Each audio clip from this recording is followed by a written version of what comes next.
Ms. Rahayu Mahzam, you can take your two cards together.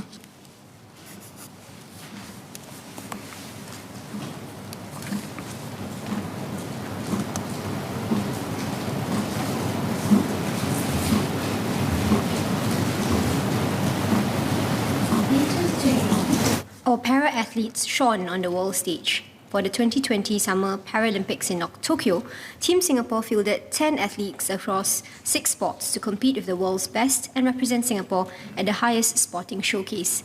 In October last year, this House resolved a motion to congratulate Team Singapore Olympians and Paralympians for their achievements. For the Bahrain Asian Youth Para Games, Singapore sent 13 athletes, and the amazing team made the nation proud by bringing back 5 gold, 3 silver, and 2 bronze medals. Our para-athletes have been an inspiration to us all. They show us what it means to defy the odds and what is possible when you are not defined or constrained by physical limitations. We can and should draw from their example to encourage more participation in sports in Singapore, especially among persons with disabilities, PWDs. I'm happy to hear about the Parasport Academy. But beyond the high-performance sporting participation, we should look at how we can facilitate regular participation in sport activities by improving access and creating more opportunities for PWDs to be involved. There are many good reasons for this. For one, sport activities are a good way to keep healthy. We heard yesterday at the MOH COS debate about preventive health and physical activity is an important component of a healthy lifestyle. Sport activities not only help with physical wellness, but also mental well-being as participants interact with others and build relationships through their interactions. Secondly, sports can be so empowering for PWDs. With facilitation and proper guidance, PWDs can acquire useful social skills and build up their confidence as they participate in sport activities that they enjoy. Thirdly, there is so much potential to promote inclusiveness through sports. Sports is a social leveler that does not distinguish between educational levels, socioeconomic status, race or religion. It helps bring people together from all walks of life. We can support and cheer for each other and use common facilities together. This would help normalize different abilities and open doors to better appreciation and understanding of differences. I know that there have been efforts on this front. There is a Disability Sports Master Plan in place, setting the roadmap for various initiatives. There are inclusive gyms and several disability sports programs, also efforts by Sports SG. I also understand that various stakeholders like Singapore Disability Sports Council and MOE work with Sports SG to enable talent development in disability sports and strengthen capabilities in the ecosystem. I would like to understand if we have been tracking our progress.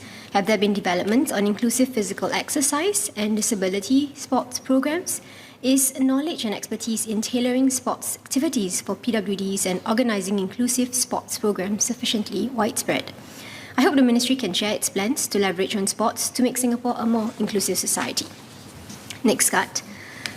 The COVID-19 pandemic has brought about much disruption and challenges to all, including our youth. Our young people had to contend with significant changes in their educational journey, and there was a particularly specific impact for those who were in certain courses of study or at the tail end of their formal education. They had to quickly adjust to learning online with less interaction with teachers and other students. It was especially challenging for those in technical courses where hands-on learning is important.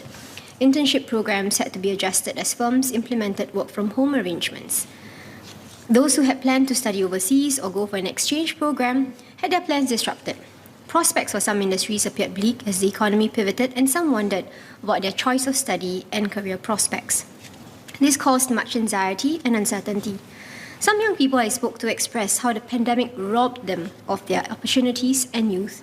The impact on their mental well-being was indeed significant. According to the NYC Youth Statistics in Brief 2020, the youth labour force participation rates for the year 2019 was 61% for ages 20 to 24, 90.1% for ages 25 to 29, 92.3% for ages 30 to 34.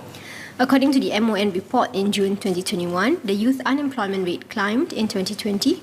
Annual average resident youth unemployment rate hit 10.6%, 1.8% higher than during the 2009 global financial crisis and 1.3% higher than during the 2003 SARS pandemic. While the situation is challenging for those transiting from school to work, I feel that our youth have shown a lot of resilience in overcoming their situation. There may be industries affected, but there are many opportunities abound and new growth areas. It is important, therefore, to strategically look at how we can support youth to seize the opportunities and provide them with the relevant insights so that they are motivated and have the necessary information to make decisions for their future. Mentors, especially in growth sectors, can play a meaningful role in this effort. I'm a strong believer in mentoring. I support the efforts of Mentoring Alliance Singapore and oversee the youth empowerment and mentoring programs under MQ. I do not think I need to extol the virtues of mentoring to this house. We all know the value of having that someone in your life to give guidance and motivation as you venture into new, unknown, and challenging areas. I would like, though, to emphasize the importance of mentoring in opening worldviews and nudging young people to explore possibilities. This is especially significant for families of certain economic status, where their children do not benefit from the social capital of those who are more well-to-do or well-connected. Their worldview may be circumscribed by what they see their parents do. Even if they get inspired by someone they read or hear about in the news, they do not know how to get there, how to achieve the same things. Given the current evolution of the economy post-pandemic, it is timely, in fact more urgent now, to train people from various growing industries to become mentors. Further, not everyone is as fortunate to meet a mentor who can guide her along. We need to make sure that every young person has access to the support she needs. There are a lot more programs and opportunities now as compared to the time when I was in school. We could continue to improve on this by creating an ecosystem and culture of mentoring in Singapore. That way, every young person will have access to mentors and when they grow older, may be mentors themselves. Aside from educational, development and career prospects, it is important to also look into the emotional development and resilience of youth. There is a lot of awareness now about mental well-being and its impact on the holistic development of an individual. We should garner the insights and build that in as part of the training of mentors or mentoring programs. I therefore hope that MCCY can look at efforts to develop a more strategic and current mentoring framework for our youth. I believe with these efforts, we can continue to encourage our youth to be resilient and hopeful for the future.